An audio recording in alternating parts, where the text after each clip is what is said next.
Hey, Jeff. Hey, Jeff. Hey, Jeff. Good to see you. Good to see you for 2 solid hours on a Wednesday night. I don't have anything else to do with my life. Too many hours of Survivor. I was aghast when I found out that Big Brother wasn't on till 10.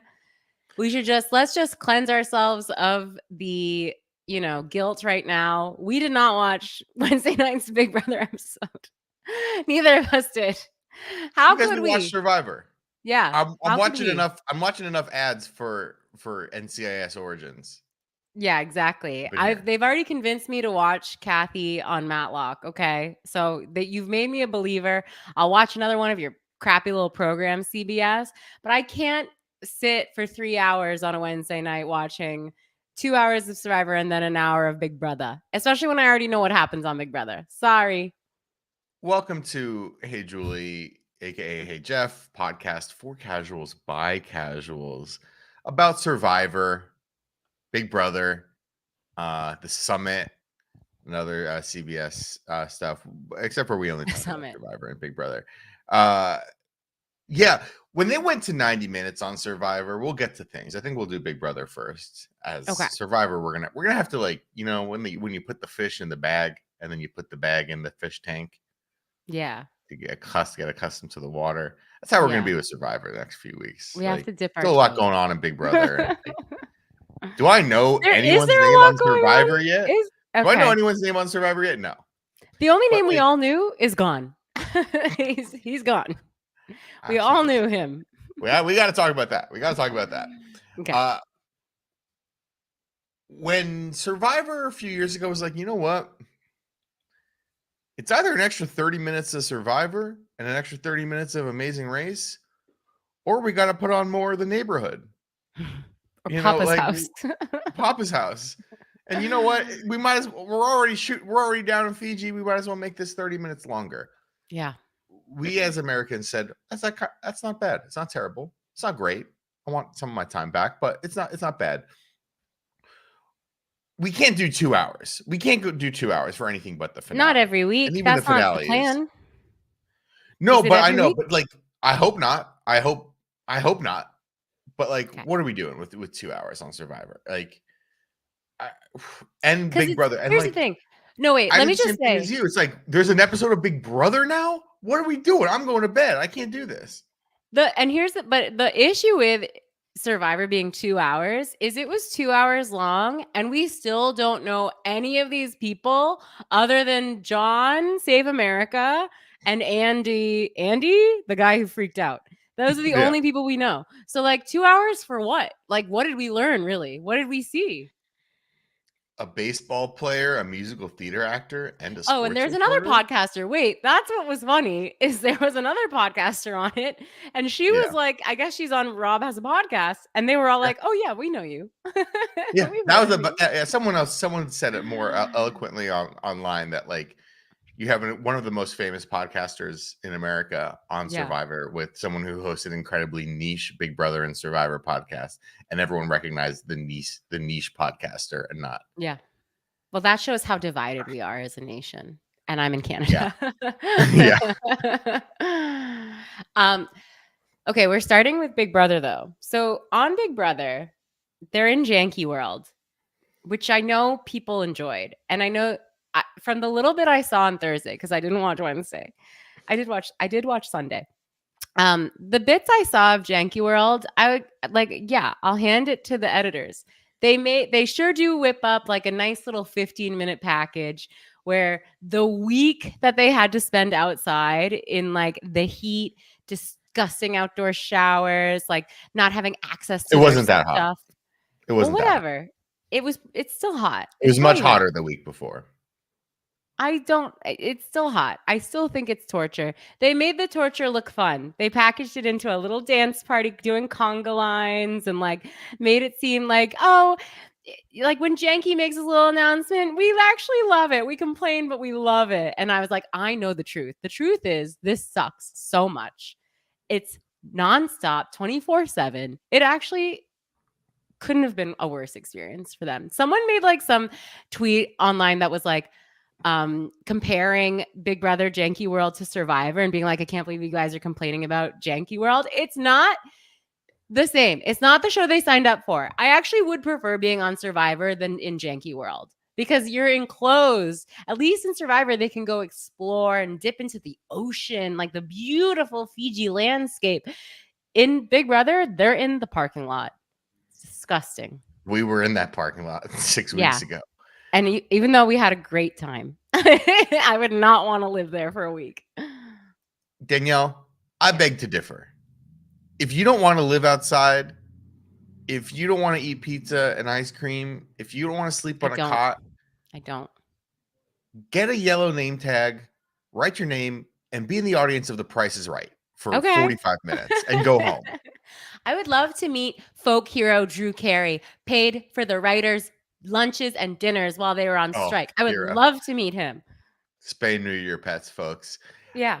They started this last year or 3 years ago with this split house where half of the house was in the house and half of the house had to live outside. Yeah.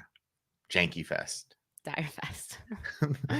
And did that this year. You know what? What? I'm fine with them doing this every year. I'm fine with them saying, you know what? OTEV, we got to do OTEV every year. We got to do Zingbot every year. It's not interesting to watch. watch. We got to do that. It's not interesting to watch them in the house. Yeah, it is. They can go hide and. I watched feeds last night. It was rough, and like they were grumpy. They were grumpy and uncomfortable. Yeah.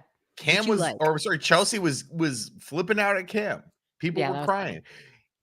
Leah was taking her HOH meetings like hiding under a table, lying down because she was so physically and emotionally drained. We need more of that in Big Brother. I'm all for Jankie World and similar things. Like, let's do a version of this every year. Let's make them sit in an actual parking lot. Take them to the parking lot where we parked, where you and I parked. Oh my God. No. My car down the block. Torture. Horrible. I like even just parking lots in general are so soulless. Like there's nothing good that happens. Cars don't have, yeah. I mean, the film franchise Cars would have you believe differently, but I believe cars don't have a soul. I believe all parking lots should be abolished. Get rid of all of them. Because they're an evil place. You're all about like taking that public transportation. Yeah.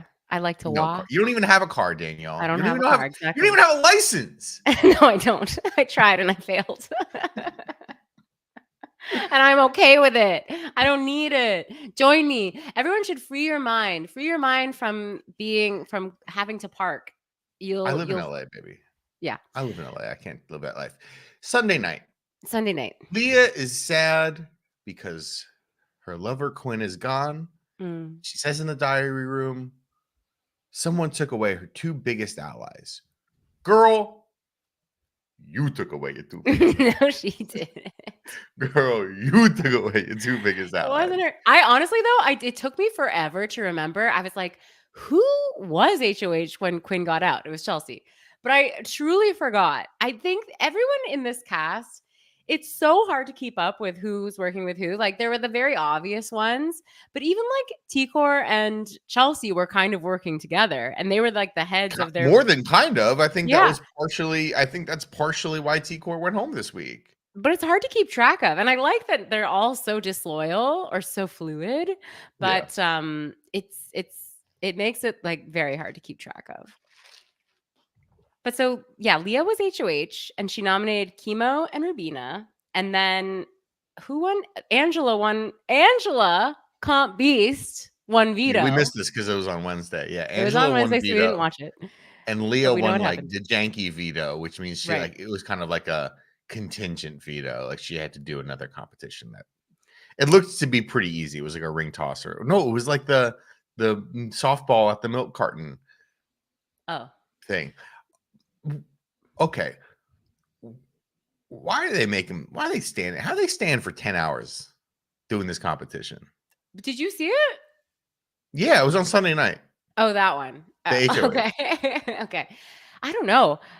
I mean, good for them. Good for them. Speaking of another thing I don't want to do, standing just for 10 hours, especially because the other endurance ones were like 30 minutes this year. They were not lasting very long. Yeah. This one was very easy. I think we need to talk about something else. Okay. Today, this week, Thursday night, there was a fresh young face in the hosting chair. Who is this star? I thought to myself. Who is a star? And she has and I can just tell from at home, she has the antibodies. That's Julie Chen Mendez. They were loving, like, she was like, not only was she back, she was so back where she was like, let's sing. Let's sing. She was like, let's sing. I'm back. She was, like, I think the fear of God was put into her. Yeah, I think like maybe there's a sense that over the years Chen has ebbed and flowed, waned and waxed with how much she cared about doing this job. Once she saw someone else doing this, once she saw someone else holding the hand for a man, yeah. Once it's almost taken away from you, and you see someone else do, wait, I like this. I don't want that person to have it. I want it. If you love something, let it go. And then when it comes back, you'll appreciate it. Isn't that how that goes? Isn't that the saying? Yeah. I think it's like very easy to take for granted that you have a great job. You have a great job where you show up every week to do an hour of work that, to be fair, it's still work, and it's like she makes it look easy, but as we saw, it's actually a very difficult thing to do live. She's great at it. It's easy to just be like, yeah, whatever. It's just what I do Thursday nights. But then when you see a man trying to take that role, a man step in, a man he was married to a making supermodel. Yeah. He was making $1. She was making 76 cents. Yeah, exactly. That's when the red lights went off, and she said, "Oh, I'll be back." And this week she was early. This week she brought bagels. This week they said, "Julie, we know you don't usually want to like sing along." She was like, "Oh, I'll sing the Jankie song. I will." She was talking to the audience. She was talking to the audience, I'm sure. I will say this: we've been dogging on the audiences this year. We've been saying, rightfully so, ain't shit. These audiences are half asleep. Where do they get them from? The cemetery? Yeah. What's going on with these audiences? I gotta say, Thursday night's audience was pretty good. They were. Oh, they were into it. They were bouncing in their seats, bouncing up and down. Yeah. So I hate to say it, but they were. They gave us a run for it. They were the Jerry O'Connell to our Julie Chen as audience members. And now we're worried. No, I thought, and she came back with a biz casual look. She looked good. Good for her. I hope she's feeling better. Yeah, I hope she didn't pass along COVID to anyone else. COVID is still, something you don't want to get. Something none of us want to get. It's not good. I am getting my booster next Saturday after we tape the podcast. Good. Assuming that we tape the podcast on Saturday. You never know. You never know with Danny. Depends how many 3-year-old birthday parties I'm going to. Well, just, yes, happy to have Julie back. We love it. So Angela won the veto. Mm-hmm. Obviously wanted to use it because this is the season of using the vetoes. Yeah. And took down Chemo. And who gets put up in Chemo's place? We love her. We love her hats. Takor. She's got great hats, folks. The best hats. Yeah, I think there's. Oh, sorry. Go ahead. Oh, I was going to say, it seems like we wouldn't know because we didn't watch the show on Wednesday, but it seems like there was a bit of a recognition. I'm going to give it up to players that I've been not giving it up to this season. Good. There was a recognition Finally. on Leah's part. There was a recognition on Angela's part. Good. Wait a minute. Isn't it bad for me personally that everyone loves T-Core? That's actually not good. Too. I can personally love T-Core, but maybe it actually might be bad for my game how much everyone else loves T-Core and takes off their jacket and puts it in the puddle. Oh yeah. So poor T-Core doesn't have to step in the mud. Mm-hmm. And like crying for T-Core, tears of joy because she won HOH, even though she's going to evict me. Yeah. What I've been saying for weeks is get T-Core's ass out of there. Give her some time in the jury house to knit a sweater because it's about to be fall weather, as I know from my pumpkin spice latte. Yeah. And you know what? Good on Angela and Leah. I can't believe I'm Mackenzie saying too. that. Mackenzie too. Danielle, I'm saving my strongest take of the day for right now. Ooh, okay. Brett, chisel a new face into Bretty All-Star Mount Rushmore. I have a new Bretty All-Star. Okay. Their name, because I don't want to give up, is shout out to the dogs at the crib. Cam. Cam is now a Bretty All-Star because Cam has not really been doing much of anything other than he won like one veto. Cam's cuddling. Cam is the swing vote. Cam's cuddling. Cam's cuddling and pissing off other people, making Chelsea look unhinged. Cam's going to Chelsea and being all cute and being like, I'm so sorry. Yeah, and winning her over. I'm so sorry. Winning her back. I think even getting T-Core out was very much on Cam's part, on Leah's part, even though she was the HOH. You think so? On Angela's. I think there was certainly a recognition with the shape of the game at the moment. People really wanted to take a shot at the three. I don't know why I like the trio. Rubina, Chemo, T-Core. And people recognized too that T-Core and Chelsea were close. T-Core is the best person to break up the three and take a shot at Chelsea as well, to weaken Chelsea's game a little bit as well. And you know what? Good for Cam. Good for Angela. Good for Leah. Cam is now, I've come around. I don't know how seriously I've come around, but you know what? I thought Cam played pretty well this week. And now that there's so few people in the house that you kind of have to see what Cam's up to, you know what? He meets all the requirements. Cam is now a Bretty All-Star. Yeah, I would say he is. He pretty much has been all season. Because lest we forget, the requirements of being a Bretty All-Star is being someone who you kind of like, that person who's there, but who isn't really doing much to get your attention, and you always forget their name. That's a Bretty All-Star. So yeah, I think Cam would fit that bill. I have a Bretty All-Star pick for Survivor 47 as well. Okay, it could be anyone. It could be, you could say any name. You could make up a name, and I would be like, sure. I'm looking at the cast right now of Survivor 47, and there are people who I'm like, I don't know if I've seen you before, and I watched all 2 hours of this. You haven't. Yeah, good for Cam. I'm kind of like, what's Cam's story? Sitting final 2. Like, one time Chelsea yelled at me. Like, what's his story to be like a winner choice? I actually think he's the spot that I previously thought Angela was in, which is he's a good one to bring to final 2 because he doesn't really have a good narrative. He's the one to beat in final 2. I'm a little worried for my girl Angela. By a little, I mean a lot. I don't know. I guess we shouldn't get into spoilers yet. We should. I mean, what else? We have to talk about another full ass show. And I had 2 other things I wanted to talk about too.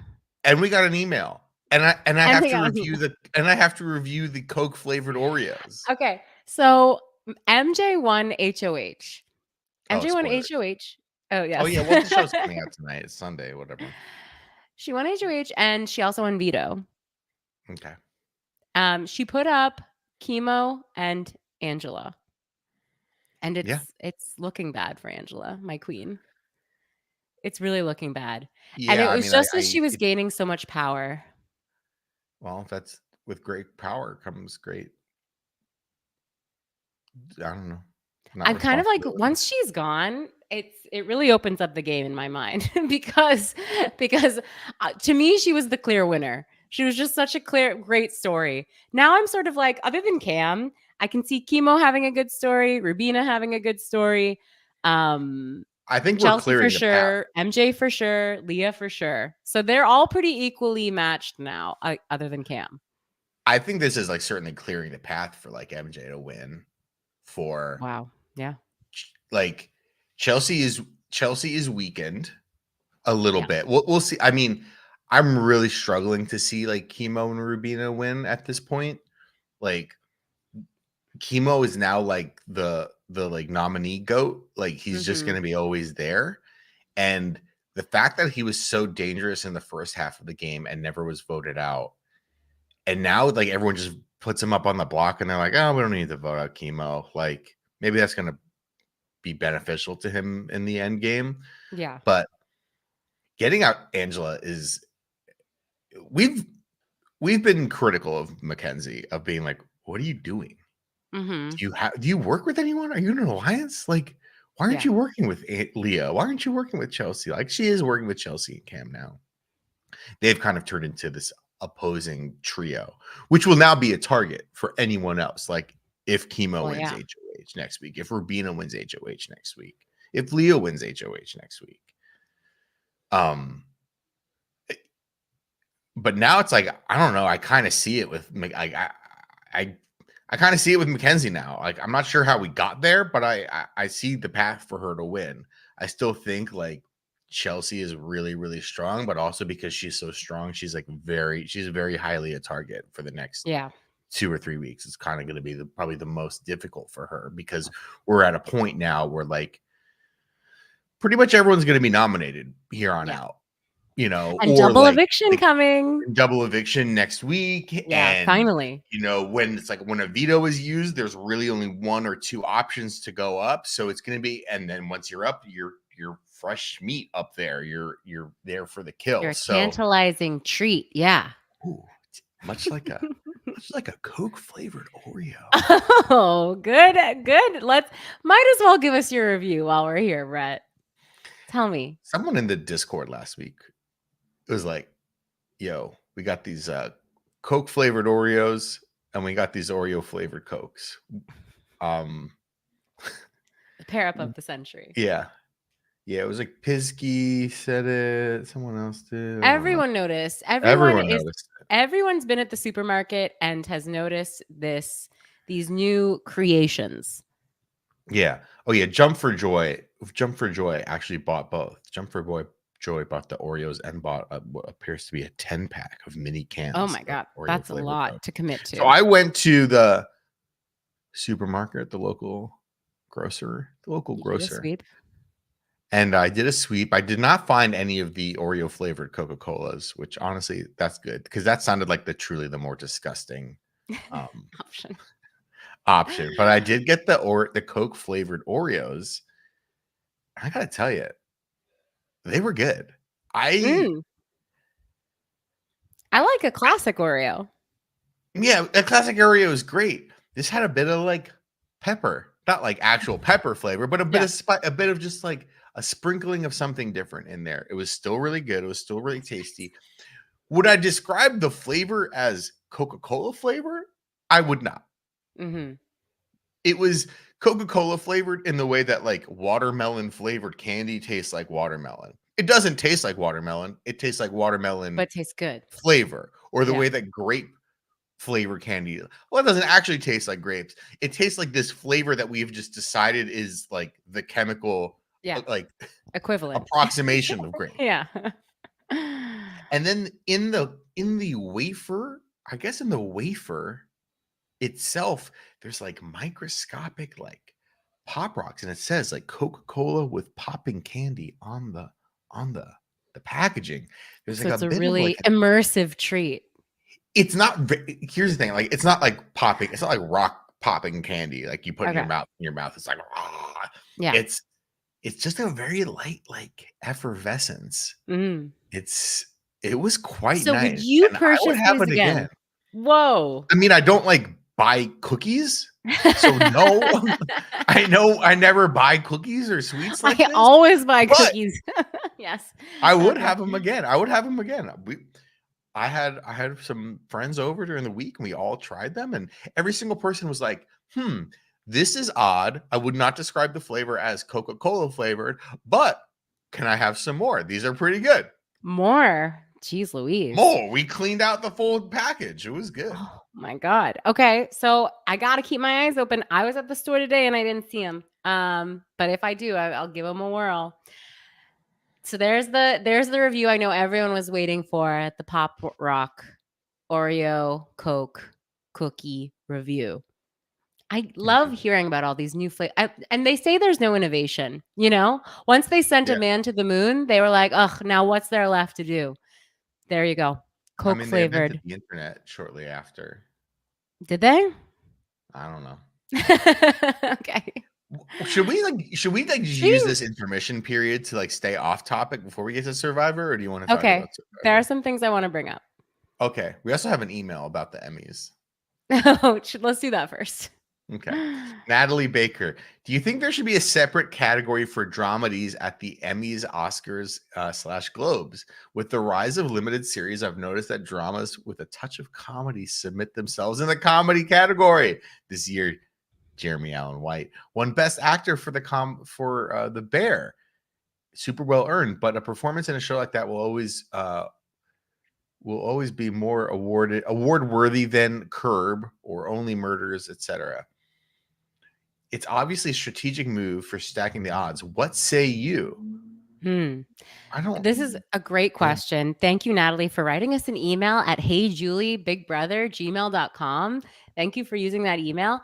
So this is something, that people were up in arms about, talking a lot about, because like you said, Natalie, it is strategic. My thing is, until the Emmys catch up and figure out how they're actually going to divide these categories, you got to be strategic. And clearly FX were on top of the game because they knew what to submit for. Jeremy Allen White, what is there to say? There's a lot to say, but I'm not going to get into it. Congrats to him. He did have a great... I didn't like that season, though. It was not good. Oh. The Emmys that just happened were for season 2 of The Bear. Yes, then fine. Deserved. Season 3, take it back. I mean, his performance is always fine. But yeah, if that was the competition, I don't know. Actually funny shows?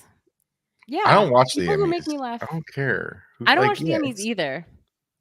But I understand that people were upset because it's fraud. Is what it is. People don't like fraud. Also, there's episodes of that show that are an hour long. There's no episode of that show that's funny. Can we just say that?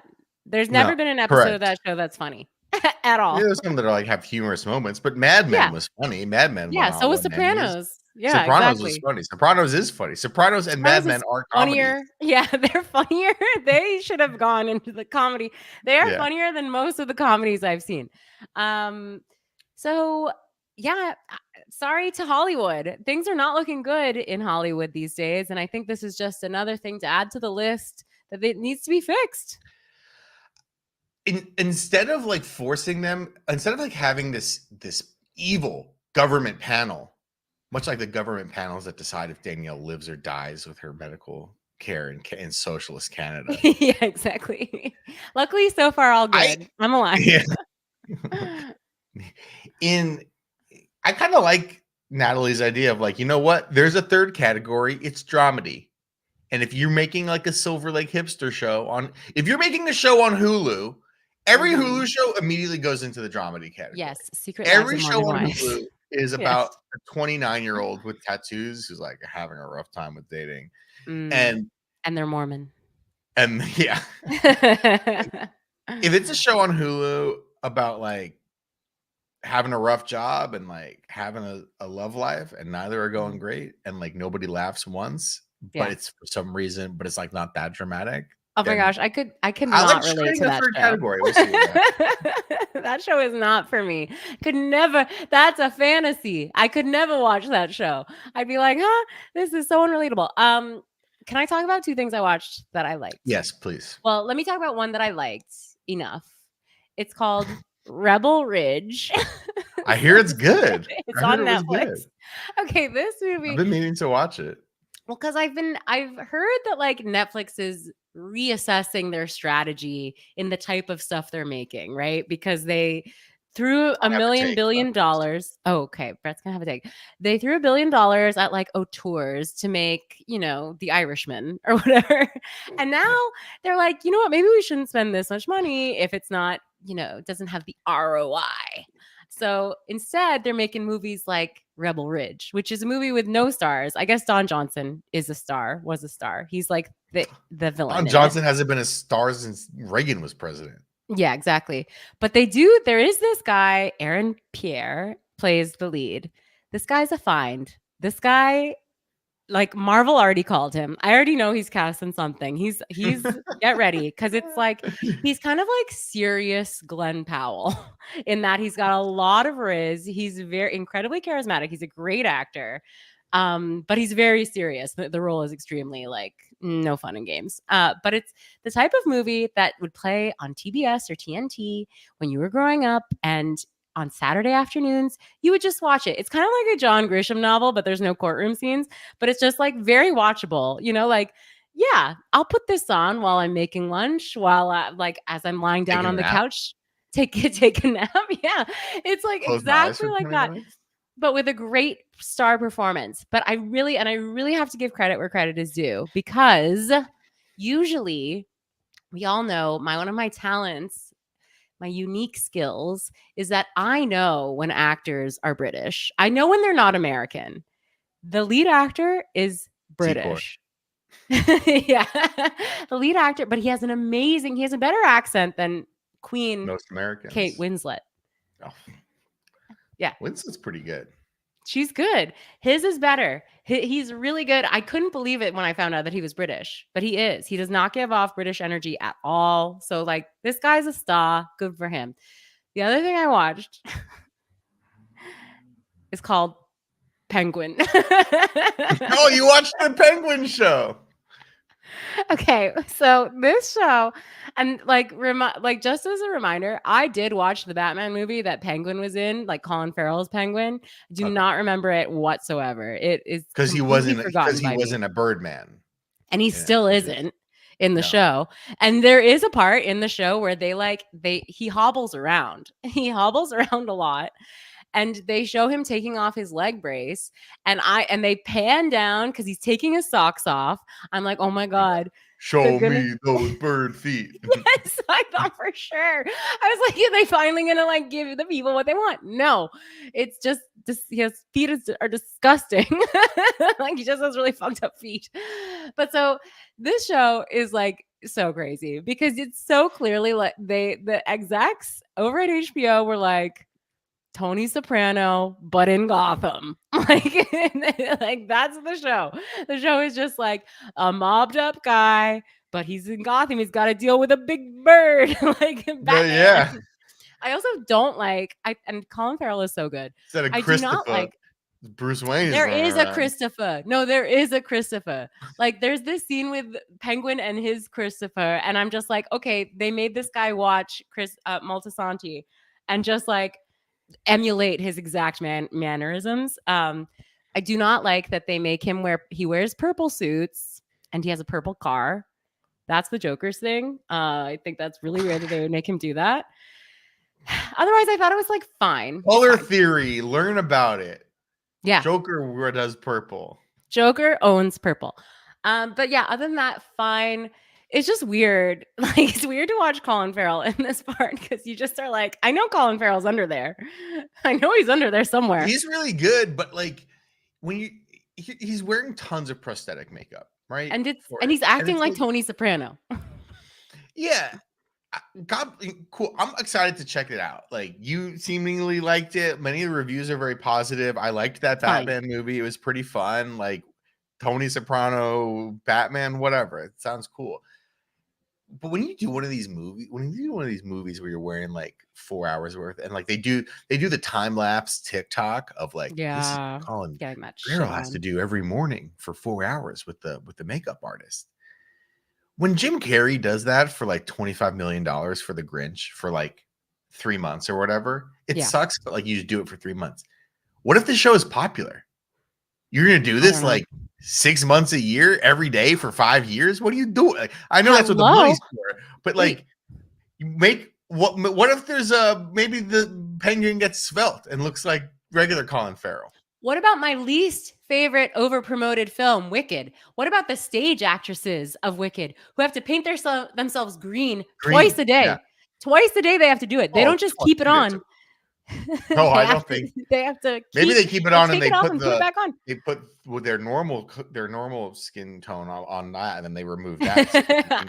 I saw a time lapse of the actress who's playing her on Broadway, and she shows she has to take it off on socials and put it back on, and I just think that's horrible. It's much like Jankie World. I know it brings us pleasure. We love Elphaba. We love Broadway. But this is horrible. She shouldn't have to do this. Can't they come up with some sort of suit that's just green that she can put on at this point? Like, it's too much. Yeah, the green man suit. Can't she just wear the green spandex suit that Charlie Day wears? I feel bad for these actors. I know they're getting paid and they're living their dreams, so we should be happy for them. But like, tonight in this performance of Wicked, she didn't want to put on the makeup. She's wearing a green spandex suit. You're gonna have to use your imagination. It's theater. I would respect that. I feel bad for these women. Okay. Oh my gosh. Everyone wants to kill us. They're like, talk about Survivor already. No, you didn't let me get my Netflix take off. Okay, Netflix take. Go ahead. Netflix is Hallmark Channel for millennials. Yeah. Yeah. That's it.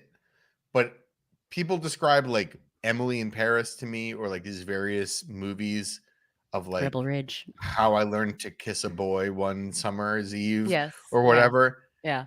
Uglies. This is Hallmark Channel for millennials, and God bless Netflix. I hope they have a great time with all the money. Have a great time. Have a great time, but like, don't say that like Hallmark Channel is like chuggy and like lame, and it's like for your grandma to watch a movie about like a prince at like a ski chalet, a Christian prince. Yeah, like Hallmark is very religious. Watch that, make fun of that. When you watch Emily in Paris or whatever the thing you're watching, it's the same thing. Yes. Yeah, I don't think that's that hot a take. Danielle and I have good taste, but it's a distilled taste. And you know what? It's so rare. Netflix is Hallmark Channel for millennials. That's it. Print it. I think that's very fair to say. Don't print it unless you send me royalties. Okay. Pod Save Survivor. So I think everyone came into this season of Survivor with baggage. And by everyone I mean like people like Brett, people like me, people like my husband. I'm like anyone who has been on a podcast has been touched by a podcast inappropriately, which is many people. Like anyone who's seen a podcast against their will, or like knows like just like the idea of a podcast, if that's touched many of our listeners are listening against their will right now. Exactly. So we all came into this season knowing that John Lovett from Pod Save America and Love It or Leave It, we all were like, this is our narrator of the show, because they use his clip in every commercial of him talking.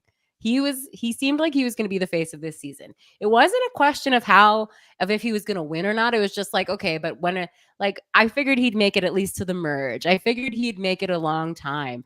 There was no way I thought he was going to be the first to go. And so he was celebrity brother, Big Brother putting Omarosa on the first season. It's like, but even more so because it's 15 non-celebrities and John Lovett. Like, it's amazing that the biggest celebrity on a season is the like wacky guy on a podcast. Right. And people have their feelings about this podcast empire. It's not just a podcast. This is a podcast empire. Mm-hmm. Like, they are a media company at this point. They are not just like some rinky-dink little podcast that people do for fun on the weekends, like other podcasts. Who does that?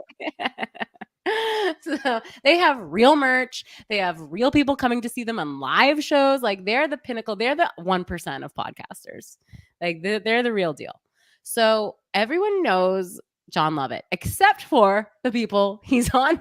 Except for the 15 people who showed up there. Yeah. Yeah, exactly. Do you think that's true, though? My first question to you is, do you think they really don't know him at all? Yes. Or they were just saying, well, I don't know, but it's like, but the tribe was split into thirds. Like, I don't know, maybe someone on the blue or red tribes would have noticed him. And then, do you think he only talked about... Oh, go ahead. Sorry. No, I don't know. Just not enough. Like he wasn't there for that long. Like maybe that's why they put John Lovett in every clip, because they're like, we only have 3 days of footage on this guy. 3 days of Lovett, and then we leave it. And then we leave it. Yeah. But do you think he told them that he was also like as high up a speechwriter for Clinton and Obama as he was, or he just told them the podcast? He mentioned that. I don't know. He mentioned it in a diary. He mentioned it like straight to camera. He didn't say it to the people. Oh, didn't he say that like when they were like bathing, like in the sea? No, that's when he talked about the podcast. Okay, got you. Oh, okay. So I can't tell, because it really felt like such like my jaw drops. I was like, I can't believe they're going to do this. I cannot believe this is what is happening.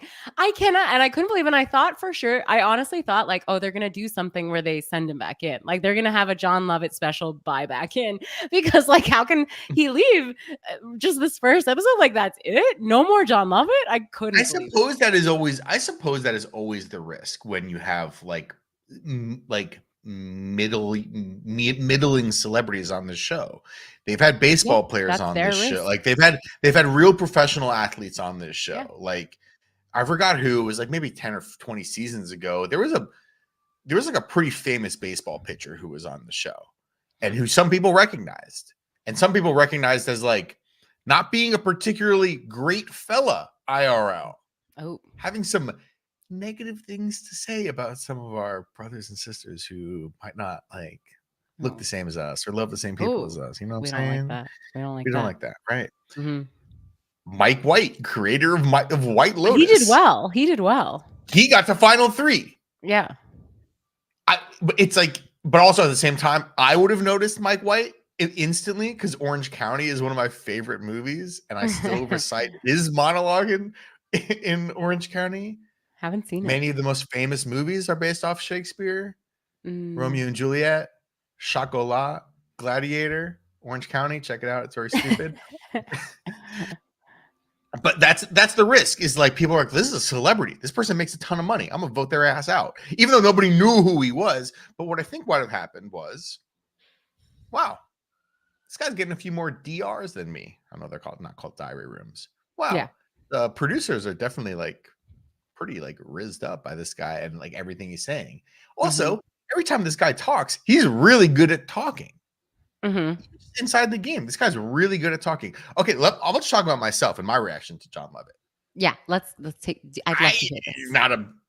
I was not a big fan. Okay, I'll say for the record too, quite liberal person, quite progressive person, voting for our queen, K-Hive, 2024. Coach Walls, we love him. We do. There is a certain like type of like, I'm smarter than you liberalism that people don't like about progressive people. And that is very much represented by how John Lovett and Jon Favreau, not that Jon Favreau, and Dan Pfeiffer host their podcast and talk about like how close they were to Hillary Clinton, someone that not a lot of people liked, so much so that people fucking voted for Donald Trump to be president over her. And these guys in their podcast empire represents this like, we're so much smarter and better than you, like view of many progressive people. And I see that as a progressive person, and I look at them, I'm like, these guys kind of suck. I'm not a big fan. So I came in and I was like, I'm ready to, I have my pitchforks out for John Lovett this season. He was like the hammer. He was the end of the promo. Like at the end of 46, whoever won, I don't remember who won 46. There's like, here's the promo for next season of Survivor. And it's like, oh, the people are climbing through the mud. People are building fires. People are swimming and twisting their ankles. And then John Lovett, it's like, and I'm here, John Lovett, your favorite podcaster. And I was like, fuck, I hate this guy. Everyone's going to love this guy. But I was watching this, and I'm going to be honest. I'm watching the show. I'm like, who the hell are these people? These people are boring. You know who's giving me some good DRs right now? that cutie from Los Angeles, the guy who's got Obama on speed dial, John Lovett. And I was actually coming around to John Lovett during this episode, and I was like, you know what, this guy's pretty entertaining on the show. Because they threw us a bone, Brett. They left in the clip of him being like, I'm 41.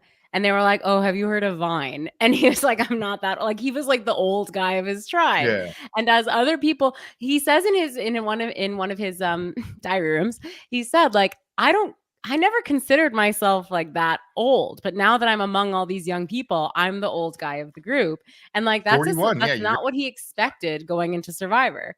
And he doesn't, I mean, he looks good. I don't know. I wouldn't have put him at 31. I would have put him at a sprightly 35 like myself. Oh, yeah. Last year. But I think that won people over too. I think this was a very... Okay, are you done? Do you have more to say about your take? No, I mean, I said it before. Like, I think I think people recognize like what a good talker he was in the game, what a good talker he was, how eloquent he was at jury, you know, how convincing he was when talking to people and being like, this guy's a bit of a threat. Yeah. This has been happening every few years though. And someone on Twitter, I think, or Survivor Reddit said this, like, are we like doing as rigorous of a job as we could be with like our psych evaluations this year? Because we've had a number of seasons in a row where the entire first third of the game and the third of the narrative of the show, since it's all edited together, there's no live feeds, is like someone who probably shouldn't have been cast on the show having a complete mental breakdown. And Anu last year, like that, it was a Brandon and that other girl who like essentially like self-evicted from Survivor the year before. Like, what are we doing with that? And we're gonna have this with Andy. This guy Andy is, I promise you, not gonna win. He's probably not gonna even make it to the merged tribe. But like, now we have to deal with this. I was kind of annoyed at that. I was like, vote this guy off. I was like, I want more John Lovett. I can't believe I'm saying this. I want more John Lovett. I'm sick of this character on the show, the person who's like having an anxious breakdown on the show because they probably shouldn't be there. And I forgot where I read it. I think it was Survivor Reddit or on Twitter. It's like, we gotta cool it with all these like super fans who like need to touch grass a little bit. Like, agreed. I'm kind of like, the Banu thing was like funny a little bit, but like now I have to watch this guy like having a breakdown, the same breakdown every episode because he has a ton of anxiety. Some men will literally go on Survivor and then go to therapy, you know, like totally. What do we do? Well, it's hard to tell though. Well, he did have a breakdown. Sometimes it's sort of like you don't want someone to have a breakdown where it's genuinely like their lives are in peril, where they're like really having a tough time for our entertainment. But I do think there isn't like an added spice. We talked about Tucker being like a pirate. There's an added spice to having like someone on the show who is not, who is tethered to a different reality. And I think the most successful example from Survivor I can give was Q. Q was also like confident. Yeah. Q was confident. Q was like playing by his own rules. He was doing his own thing. He was in his own world. And like sooner or later, you're kind of like, wait, I like this reality that Q is in because it's very amusing and fun. So like it is fun to have someone like that who's just like spinning their own web. And like whether people fall into it or not, I don't know. That's the season. You'll see. Depends on the cast. But so I don't like, I don't know what he gave some entertainment. You got to admit, like he gave the type of entertainment while you're watching and you're like yelling at the TV, like, what is he doing? Why is he saying this now? Why are we doing this now? It's not tribal council. You should be saving this. Like, what's going on? So he gave some entertainment. You got to give him that. So did Lovett. Yeah, there's entertainment value in it for sure. And like we watch these because we're voyeurs. We watch these because we want to see like very raw human emotion. Like we want to see regular people like pushed to the edge and flipping. Like this is why we want to see videos of like a Karen screaming at a Target employee. You know, like it's why we watch this. Okay, maybe I do. Maybe everyone's better than me. Yeah, but like to have this so many seasons in a row where people just really feel like mentally not fit for this, No, and we don't want where they're that breaking down in actually. the same they're breaking down in the same sort of way, and in a way that I feel basically kind of detracts from the game. You have someone who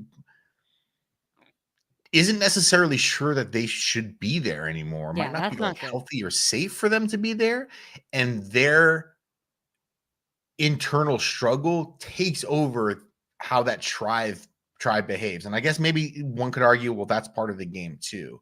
But it's like if they don't want to be there and they don't want to play and they don't know how to play, like they're a danger to themselves, they're a danger to their tribes mates. And I feel like we're just going to be watching Andy like have this same exact breakdown for the next 3 weeks until they're like, wait a minute, maybe we should vote him out of the tribe instead of like this happened last year with Banu. Like this person is so bad at the game that the tribe decides to keep them and they're like, because it's like, oh, it's so easy, we can get out Andy later. Like we, let's use this opportunity of losing a challenge to get out a bigger threat in the game. And it's becoming just very repetitive for me. And I'm like, I just don't want to see it anymore. I want to see different types of players. Yeah. And I want to see different. It's just weird that now for the third season in a row, the first 3 weeks feel like they're going to be dominated by like a kind of wishy-washy person who really probably shouldn't have been on the show in the first place. And it's like, well, I want to watch people play the game in more interesting, strategic ways that push the game further, and not watch everyone stand around and wait for this one person to like finish tying their shoelaces. And that's kind of what we're doing. Like that's how every season starts off, with this like stumble out of the gate because one person probably shouldn't have been there to begin with. Yeah. And that person was John Lovett. No. I think there was like there was another thing I want to say about this tribe. It's like Andy was like clearly Rizless. And that guy Sam, we haven't talked about this guy Sam yet, the one who's like, I'm a sports reporter, and I had to look him up. I don't know him. Yeah, I don't even remember him. He's like the tall white. He's like the tall white guy on the tribe, but he was kind of like lame and he was like, girls, like, what should I be doing? And like he was just kind of like sitting around and like asking for directions on like what to do. And they were like, you like put the shoulder together or whatever. Like doing the puzzle wrong and like yelling and doing the puzzle wrong. And he was just kind of lame. And I'm like, Jesus Christ, how does John Lovett have the most riz of anyone on this tribe? Like I just couldn't believe it.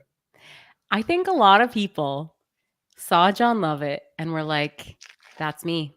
That's my self-insert right there. He's normal. He's 40. He's like, seems like a nice enough, funny enough guy. The crew recognizes that he's got the riz because he's getting all the DRs.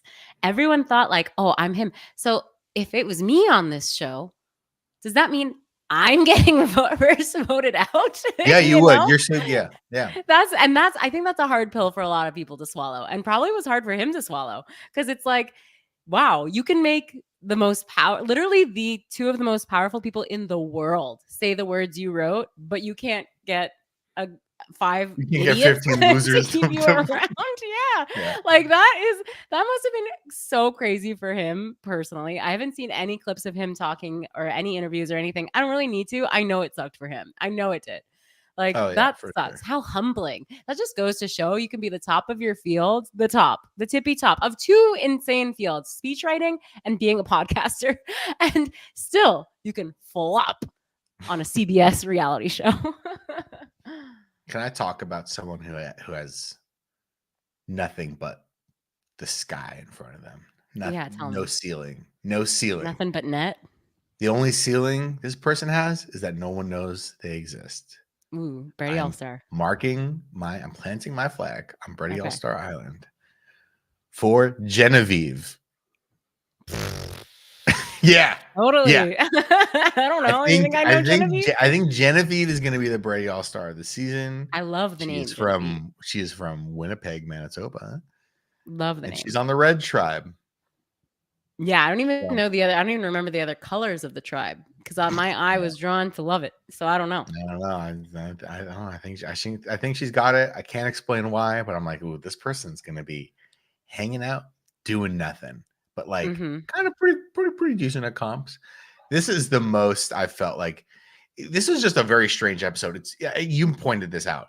It was 2 hours long, and I feel like it only featured 3 people. Like there are people who I'm looking at this cast, I'm like, did you speak in this episode? Did you have a single diary room? Did you do a single thing in this episode? I don't know. I don't but think so. I'm excited to check it out. I like Teeny, the Scarecrow. I don't remember that person. Scarecrow from Batman. Scarecrow from Batman. The only Batman villain I remember is Penguin. You're Penguin pilled. I have one other Survivor thing that'll definitely take us out of this episode.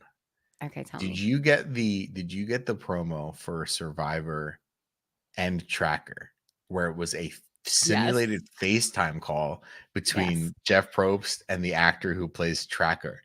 Yes, Justin Hartley. What was great is that it was not a real FaceTime call.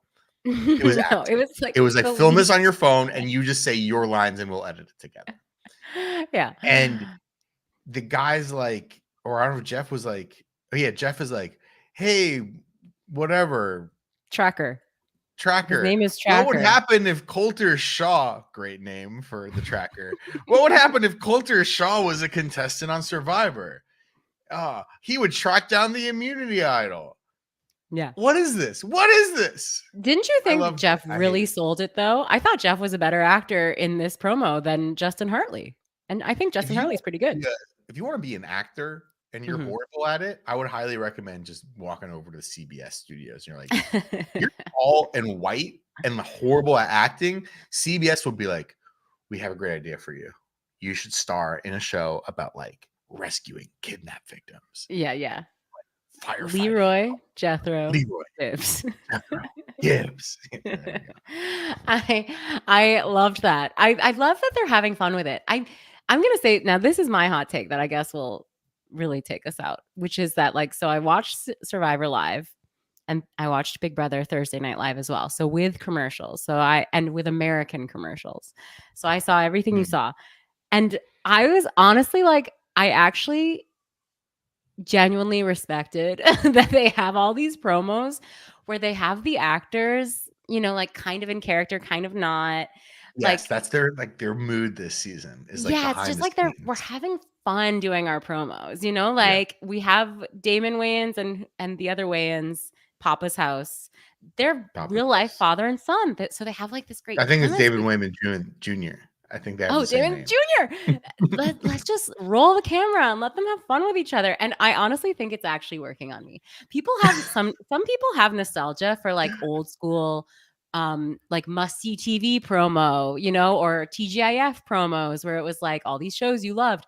I don't know any of these shows. I couldn't tell them from Adam. I've seen little bits of Ghosts and Young Sheldon, but seeing all these actors just having a good time, knowing that they're going to be able to cash that CBS check for at least 22 episodes. I'm good for them. And I'm happy for them. And you know what? I am going to watch Kathy Bates on Matlock. So CBS, I'm entering my CBS era as I grow older and older each day. This is not your father's Matlock. No. This is Madeline Matlock. Yeah. It's very. Also, wait, in the promo, she's like the old TV show. The new Matlock exists in a world where the old Matlock is a TV show they all watched. Oh, hold on. What? Yes. In the show? Or was that as herself? No, this is a scripted line in the show itself. They're like, Matlock. And Kathy goes, yeah, like the old TV show.